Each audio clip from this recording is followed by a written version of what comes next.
Hello, my clobberers. Great to, see you. In a sense, I'm seeing you. You're seeing me. Well, you're seeing the thing holding a spinner rack. Anyway, welcome to Clobby'S Comics Corner Spinner Rack Time Machine, November 1971, week 4. Yes, indeed. It's the video series in which I take you back 50 years in my Spinnerack time machine, my TARDIS that is in the form, due to its chameleon circuit, of a 1970s comic book spinner rack. And it's my shop. You walk in and you buy some comics, whatever comics were available that month. I pick anywhere from 9, 10, or 11 or so a week of the comics that would have been on my folder, my pull list, and I show you those, and of course follow up the next day with a video just showing the ones that did not quite make the cut.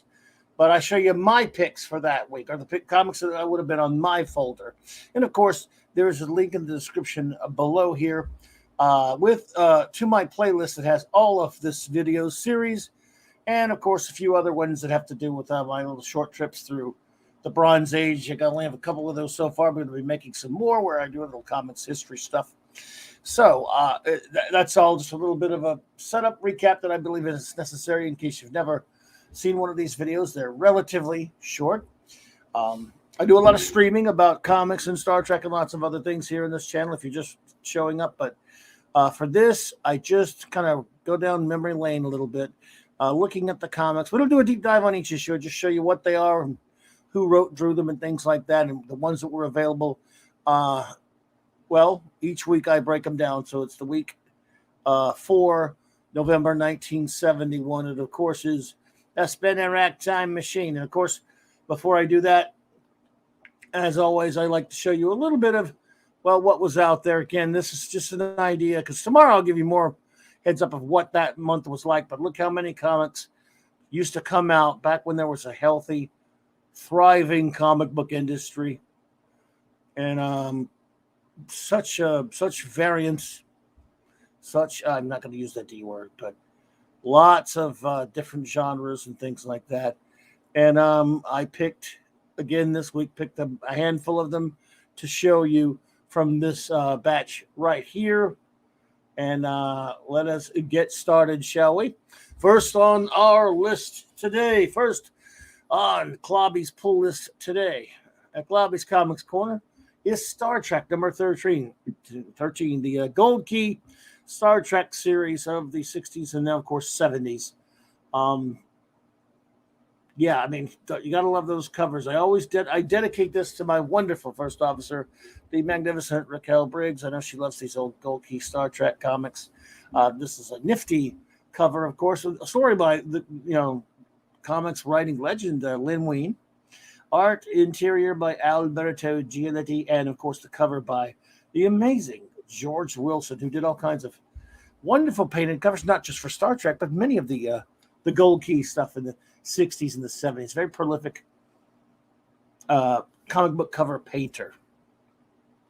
Next up, Strange Tales. Wrong company. Strange Adventures 234. Stories and art. Reprints from Strange Adventures 55, 74, and 59, all over the place, with some stories by Otto Bender. Legend Gardner Fox, member of the Clobber Times Comics Creator Hall of Fame. John Broome. Those are some big writing names of the Golden and Silver Age there, and some art by Carmen Infantino, Bernard Sachs, Sid Green, Sid Barry, and the extraordinary Murphy Anderson, with a cover by, of course, another member of the Hall of Fame, one of the all-time greats, Joe Kubert. Some fun, crazy, old school, I guess, some golden and some even silver age reprints there. And, of course, one of them being one of my favorite of the DC science fiction characters, Adam Strange. Big Adam Strange fan. So what a cool issue. Had to have it. And I always talk about this, and it's broken record kind of every week. There was a lot of reprints, even with stuff that had new material in it.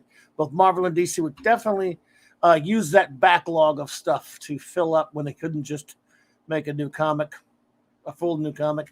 Next, Superboy. I have a pretty decent Superboy collection myself. Obviously, a lot of these covers in these comics I'm going to be showing you, I don't have all the issues to them anymore, or some in some cases never got them. I was in the business for a while, for those who don't know me, but I'm a huge Superboy fan, and I have a pretty good Superboy collection. I'm fairly sure I have this issue. This is Superboy 181. Story Leo Dorfman. Art Bob Brown, who did a lot of Superboy interiors, and of course, again, Murphy Anderson, one of the greats. Always around Superman comics back then. Loved this stuff. Story 2, written by Frank Robbins. It was Frank Robbins, who was an artist and a cartoonist in his own right and around a long time.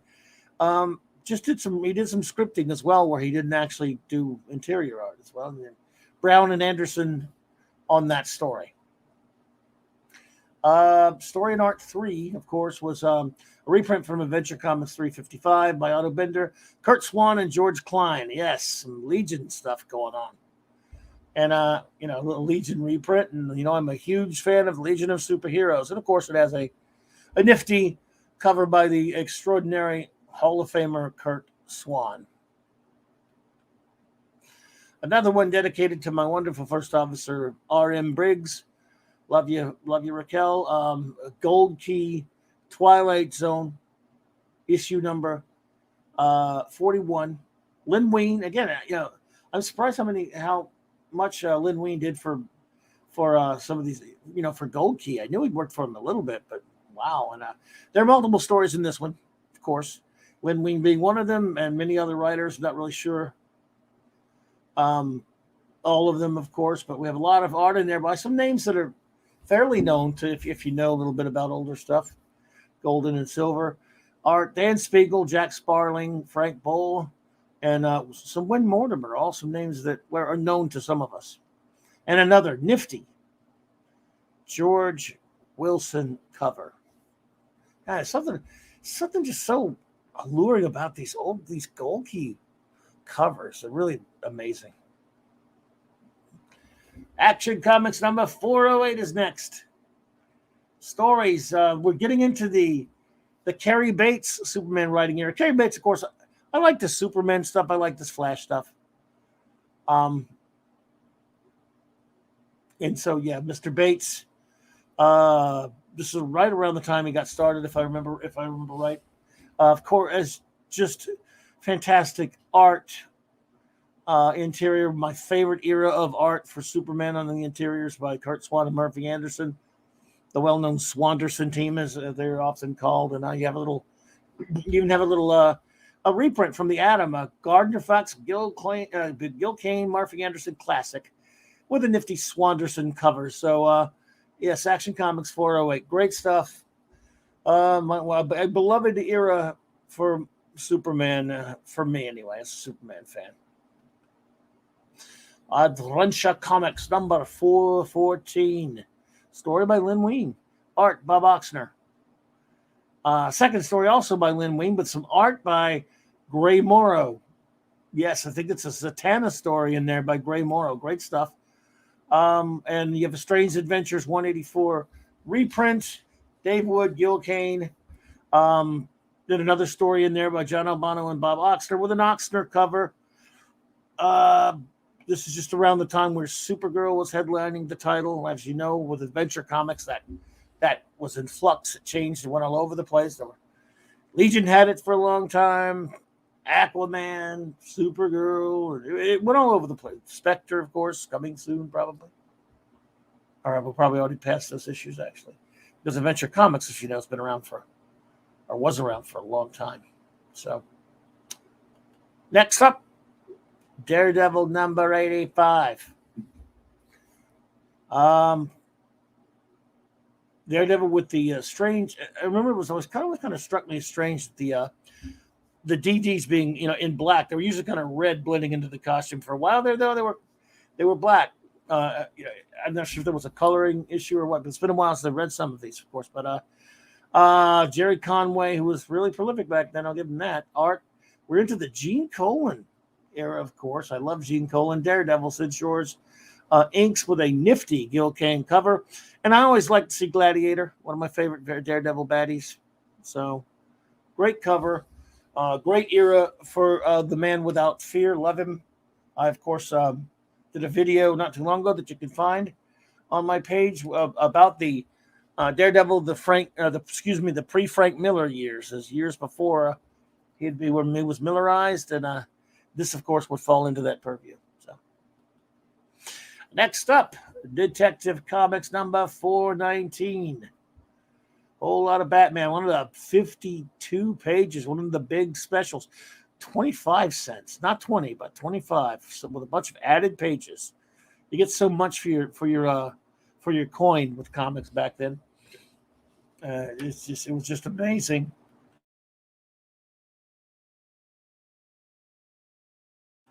And yeah, you gotta love it. Denny O'Neil and Irv Novick with Dick Giordano inks on the first story. Frank Robbins, Don Heck on the second story. Third story will be a reprint from an older Detective Comics, number 213. Jack Miller, Ruben Moreira. Ooh, bad with pronunciation. Sorry, another reprint from one of those early crime comics from DC, Gangbusters, will be the fourth story. With some Nick Cardy art, but the cover, of course, on this one, this is kind of a strange, spooky cover by the great Neil Adams and Dick Giordano. I got to dig this cover.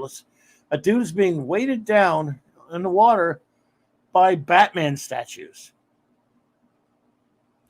Can you crack the strange mystery of the slaying statues of Batman? Says it all, doesn't it? Just when comics, the imagination, everything that went along with comics back then, just extraordinary.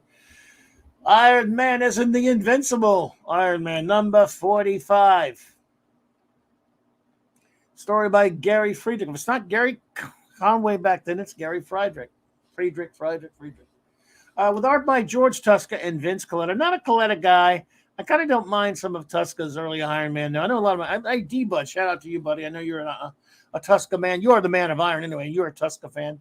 And I like this era of Tuska, too. This later Tuska I've had some problems with, but the George Tuska Iron Man run was nice. And even with Vince Colletta. So, and you have a great Gil Kane cover, Frank Gioia. I'll never say it right. Giosha. And, of course, even with a little help from the great John Romita. What a great cover. Cool stuff. Gotta love this Iron Man era. Marvel Triple Action. Reprints from Fantastic Fours 55 and 57. Yes, indeed. Some great Kirby Lee reprints in Marvel Triple Action here. And with the John Buscema, Frank Gioia cover. Pretty much enough said on that one, right? Great Kirby reprint. So you cannot go wrong on with that one. And we are ending the month with The Mighty Thor, number 197. Story Jerry Conway, art John Buscema with, I don't know why Vinny's all over the place, but Vinny Colletta inking him on that one with a nifty, classic John Romita cover. And again, nice era for Thor, of course. A little bit after Kirby left it, but it was really, really good. So, yeah, those are the picks for this week. And what do you think of those picks? What are some of the comics? Would you have chosen the same ones? Not all the same ones, some of the same ones. And, well, you could let me know some of the ones you would have bought, because tomorrow the Quick Bits video, the wrap-up video, will come out. And I will give a little bit of love to the ones that did not quite make the cut, the comics that did not make the cut on this video here, the Quick Bits week 4 video. But until then, please let me know what you thought of this video. Please, if you are just coming onto this channel for the first time, please like and subscribe and take a look at what we do. We love comics here, and get ready for some more videos to do with comics history, not just the weekly spinner rack, although I will be continuing to do that every week. Also, since I'm down on 4 weeks in November, I believe my next Monday night Mark C. Comics Talk will be the spinner rack wrap-up. It'll be an open comics talk forum, but I will definitely go back this coming Monday, Mark C Comics Talk, and talk about a little bit more in depth about the comics that came out for November 1971. So, thank you so much for being here with me. I really appreciate you hanging out with me. You clobberers or anyone new who's come along. Look, I got to tell you, I just have so much fun doing this. I don't know, just it makes me feel like I'm collecting comics again because I don't collect new stuff. It makes comics fun again for me, and I know a lot of you feel the same way. So, everyone, clobberers, anyone new who's popped along, please thank you so much. Please come back, and thank you so much for joining me. And as always, big shout out to my wonderful first officer, R.M. Briggs, for this lovely intro outro. Clobber on, my friends.